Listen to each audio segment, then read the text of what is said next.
Hello fellow audio nerds, I'm Steph and this is Major Hi-Fi. So a bunch of you nerds have been asking me about the FiiO FH5 and I finally got my hands on them this week. So I'm super excited to share my experience. So come back in time with me, I'll share my first impression and then I'm also going to go over the ear tip options with these because there are quite a few. And then finally I'll meet you right back here for my overall thoughts. Alright, here we go. Hey everybody, welcome to my place. So today I've got with me the FiiO FH5 and I'm super stoked to listen to these because they're new. Alright, let's see what's in the box. Yeah, so I guess first things first, here are the earphones. Then we've got, an assortment of ear tips. Hard plastic carrying case, like this little clasp thing, and then, this like softer zipping case. Tool. It's like warranty card and then the user guide. And just quickly taking a look at these ear tips, there's an assortment here and I'll read them off to you. There's the balanced tips and it looks like the balanced tips are also on the earphones right now. There's vocal ear tips, memory foam tips, and bass ear tips. Yes, so here are the earphones. They're so pretty. I can't actually get over how kind of classy they look. They almost have this like aquatic look to them to me. They're almost shell-like or something. But I recall actually reading about them a little bit that FiiO was trying to go for sort of the steamliner cars, like the old school cars. That's kind of what their inspiration was for this. But regardless, it looks really cool. Now these driver housings here are made of machined aluminum, and as a result, it's a machined aluminum magnesium alloy, and as a result, like they feel pretty light in my hands. It's like it has like the cold kind of feeling of metal, but it feels light like plastic. But let's see how these things fit in the ear. Wow. That was like the easiest fitting earphone that I've ever put in my ears before, seriously. They just hooked right behind and fit right into my ears very easily. And I like the fit, they're really comfortable, although they're not as sound isolating as I was expecting, but I guess they do have the memory foam tips in there. The driver housings here, they actually house 4 different drivers. There's one which is a dynamic driver for the lows, a balanced armature for the mids made by Knowles, and then a dual Knowles driver for the highs and the ultra highs. So kind of curious, almost makes me think that it's going to be sort of bright because there's a dedicated driver for the highs and then the ultra highs, so I guess we'll see. But FiiO says these earphones have this S-Turbo technology, which is basically, I think, kind of the like tube structure sort of within the driver housing, and FiiO says that sort of is specifically designed to make the transition between each driver really seamless and natural sounding. So it seems like they put a lot of research into this one. So a few notes on the cable. You'll see here that the cable is detachable. It's just an MMCX connection there. And I really like this sort of the rigidity in general to this cable. There's this really sort of thick jacket that covers the wires inside, and because of that it kind of feels just very manageable. Like it doesn't want to get tangled, even if I kind of jumble it up, like it kind of just comes out really clean. I'm trying to see if I can even express that. Like I could try to jumble it up, but it doesn't really want to. It's too kind of rigid. And it's also really easy to wrap up like this. But it's a really interesting looking cable because rather than having, the individually insulated wires be braided together, there are a couple of wires for each channel that are braided, but those have individual shielding along them, so that you'll see there's like 2 kind of wires that are together there. So it's kind of an interesting design, and it looks really pretty too, actually, and I think it works well with with the whole kind of look of these. FiiO says that this cable is specifically designed to minimize distortion and to minimize signal transmission loss. So, you know, that's something that I think FiiO actually does a really good job of with other products too, is just the kind of quietness of them. So I'm really excited to hear these. For this, I'm just going to be using the standard balanced tips, and later on throughout the week I'll actually try the other tips and then give you sort of an update on how those tips affect the sound. Wow, that's awesome. Yeah, I was just listening to the song, what's it called? Electric Feel by MGMT, and the lows are so much fun, so much fun. Super, super quick transient. The kick drum really comes through, but also with these sort of tones of subbiness that feel huge. It feels huge, but it also feels really punchy, and that's super fun. And then also there's just like a lot of really great energy, low-end energy that was supporting a lot of the synths. So it's sort of cool because there's this sense of, I don't know, kind of a sense of thickness while maintaining clarity, which is incredible. These sound great. This is fun.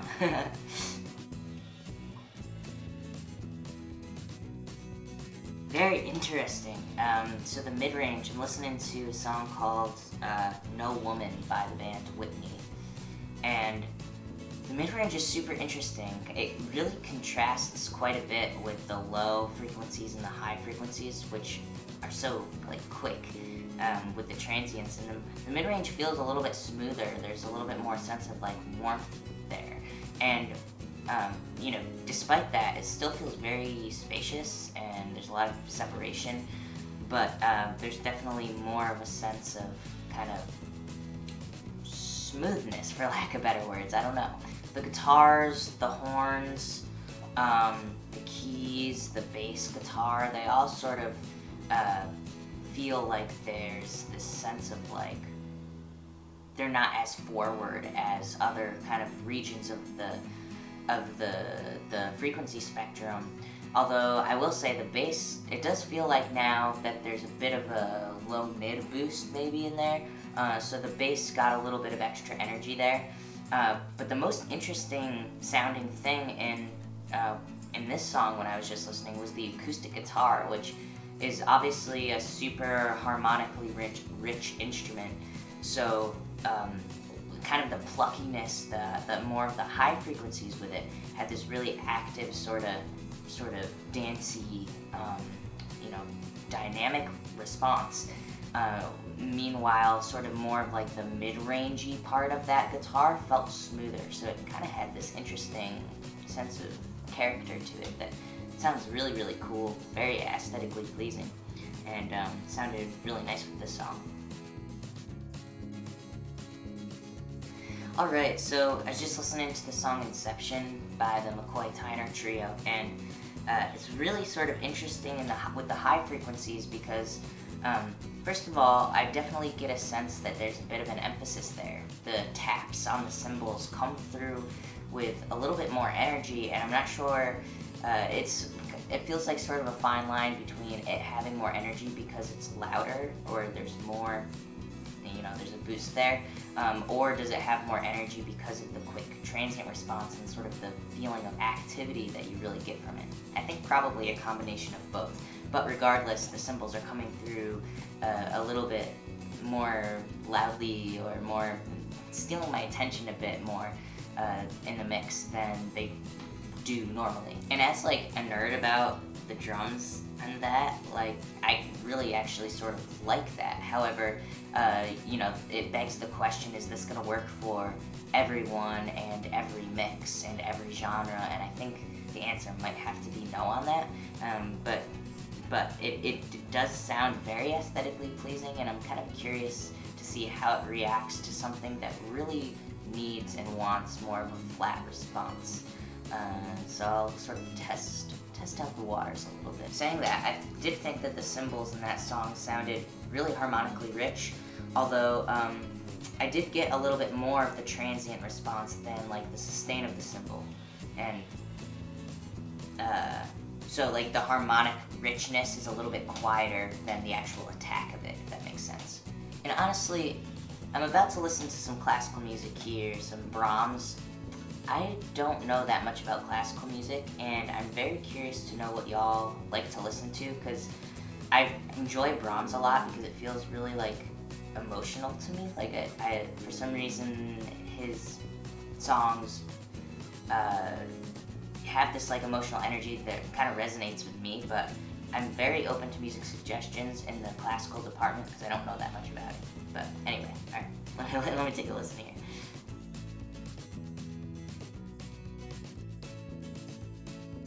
Actually, I mean, I'm really liking these earphones for this genre, or this song at least. I mean, they're so active that it really translates in the emotional impact. Like each, especially when they're like more staccato, there's like this pizzicato like string part that is, you know, kind of light and so like delicate, but also really like tight, and you can really hear the full sustain of it, and it comes through in a really emotionally impactful way. I think the place where I could see someone who wants a really flat response actually getting somewhat bummed out on these is actually more so gonna be in like the low mids. There's that little bit of a like boost there that I could definitely hear with that song. So food for thought, I guess, but it seems like it'll mostly be a personal sort of feeling about it. The soundstage on these is super interesting as well. I'm listening to Quizás, Quizás, Quizás by Pink Martini, and there's the shaker on the right and the guiro on the left, and there's so much like precision there, and these are so reactive in the high frequencies to transient changes and dynamic changes that it really creates this like texture in the soundstage that's super wide. Like it really kind of draws your attention and your ears out to way out far, wide. Saying that, I wasn't getting as clear of an image with the depth as I usually do with that song, and you know, for example, like the string parts, the mid-range strings, they sort of usually will sit a little bit further back in the soundstage, and that didn't quite happen as precisely as I was maybe expecting, but I'm gonna keep listening. Wow, and yeah, there's like this part in the song when these like chimes come in, and it just creates this really, really beautiful and extended sense of height. It kind of drags you through the whole kind of height spectrum, so to speak, and it sounds really great with these.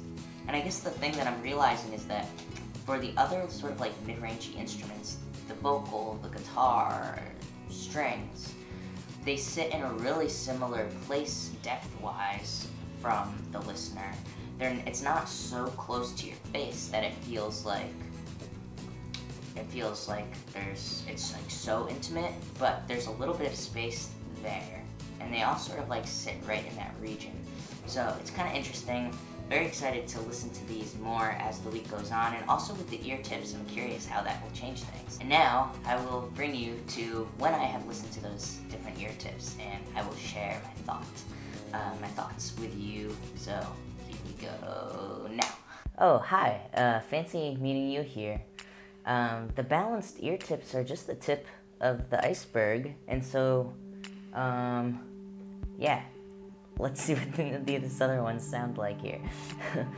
Sorry for the terrible pun, but I couldn't think of any better ones, so we'll just go with this. So I'm actually going to be starting this listening kind of comparison with the bass tips. I've sort of just prepped myself with the balance tips, and I'm just listening to the song Thriller because, again, Bruce Swidyan mixed that song. There's information in the whole across the whole frequency spectrum, and it sounds really good, and I know it really well. So let's see what changes with the bass tips.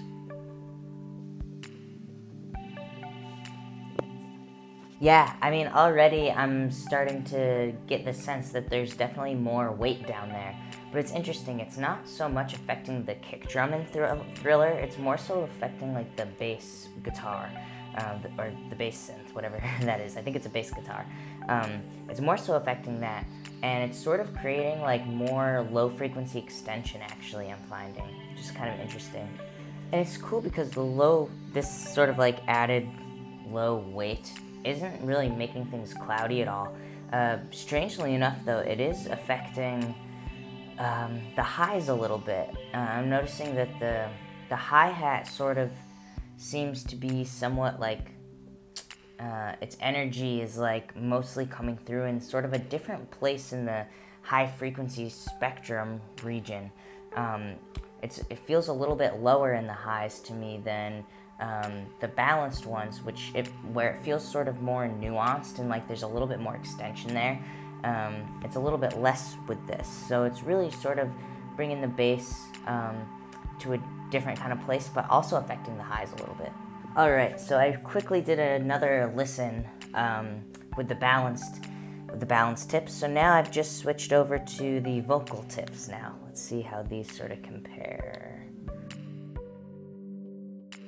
So far already, I'm kind of noticing more spaciousness in the region that's like the highest part of the high mids / like the lowest part of the highs, if that makes sense. Yeah, I mean, Michael's voice definitely sounds louder now, and not only sort of is his voice louder, but it also feels like there's more energy with some of the other instruments as well. The electric guitar, even like the kick drum beater feels like it has more energy, oddly enough. But another sort of difference in the mid-range that I'm noticing with these versus the balanced tips is that the balanced tips seem to have a little bit more of the low-mid energy, whereas this one's a little bit quieter, so there's a little bit less weight down there. Alright, so I just did another listen through with the balance tips, and now I just switched over to the memory foam tips. They're pretty comfortable actually, and wow, yeah, they're a lot more sound isolating than the balance tips are. I feel like I have earplugs in. Well, I am getting less high frequency extension, and also it feels like the shape of the high mids has changed a little bit. It's sort of hard to put my finger on, but the way that it sort of represents itself is that the synths, the brighter synths kind of feel like they're at a slightly different place in the mix. And then likewise, the tonality of the horns feels a little bit different. So it's kind of hard to give exact, kind of put my finger on it exactly, but it just feels a little bit different in the high mids in general. So there you have it. Now I will bring you to my overall thoughts for these earphones as a whole. So yeah, here we go.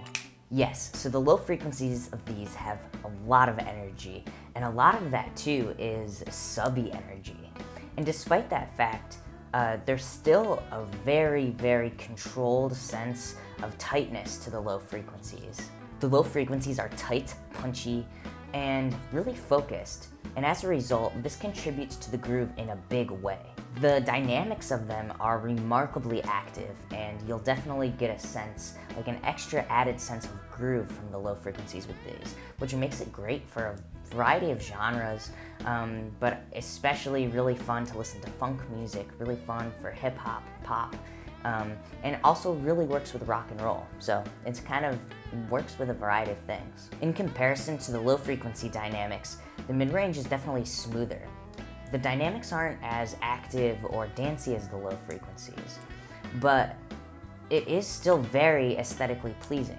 There's sort of a sweetness in the mid-range, and this also contrasts really nicely with the active dynamics of the high frequencies too. I was also really impressed with the low mids of these, which sort of feels like there's perhaps a little bit of an emphasis there, but they don't cloud anything up. They're super, super tight.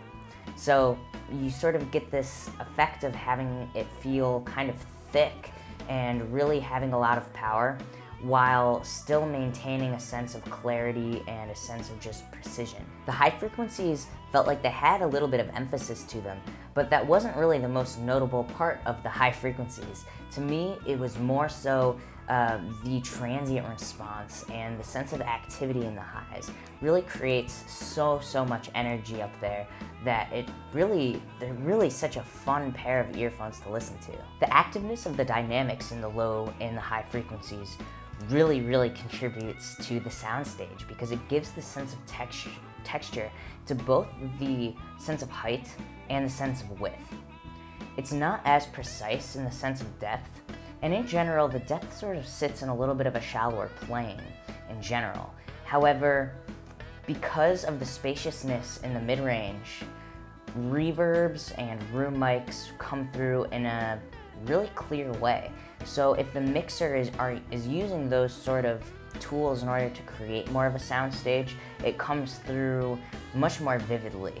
And so as a result, it sort of depends on the mixer's kind of techniques in order to come through in a really precise way, if that makes sense. Overall, these earphones, the FH5, are awesome. They have an extremely active, dynamic response, and this makes them really emotionally impactful, I think. And it also really affects the soundstage. So I would say that these are a really great value, a really great bang for your buck sort of earphone. So if you're looking to spend in this sort of range, this one's definitely got to be on your list because just because of how great it is compared to what the price is. Thanks for watching. For another perspective on the FH5, be sure to check out the description box down below because I will leave a link there to my colleague's review over at the Major Hi-Fi blog. But anyways, thanks so much for watching. If you liked the video, give it a thumbs up. And for more videos like this, be sure to subscribe.